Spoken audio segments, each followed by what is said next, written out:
90-এর দশকে অনুষ্ঠান বাড়িতে বড় কাতলা বা রুইয়ের পিস না হলে অতিথি আপ্যায়নে ঠিক পোষাতো না তখনকার কর্তাকর্তীদের। রুই মাছ বেশ বড় দেখে 1.5 থেকে 2 কিলো ওজনের মাছের খানি নিয়েছি 4টে। খুবই সাদামাটা এই রান্নাতে সামান্য নুন হলুদ দিয়ে ধুয়ে রাখা মাছ মাখিয়ে সর্ষের তেলে ভেজে নেব।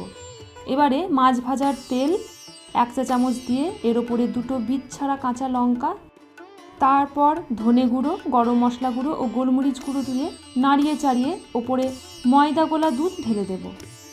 বড় 1 কাপ দুধে 1 চা চামচ ময়দা গুলে নিয়েছিলাম আগেই। এবারে স্বাদ মতো নুন চিনি দিয়ে আঁচ মিডিয়ামে রেখে বেশ ফুটে এলে ভাজা মাছগুলো ছেড়ে সামান্য নাড়িয়ে চাড়িয়ে ঝোল ঘন হলে উপরে ঘি ও সামান্য গরম মশলা ছড়িয়ে নামিয়ে দেব ক্ষীরোদ রুই। মিষ্টি পোলাও বা সাদা ভাতের সাথে পরিবেশন করুন। কেমন লাগলো আজকের রেসিপি কমেন্টে জানাবেন।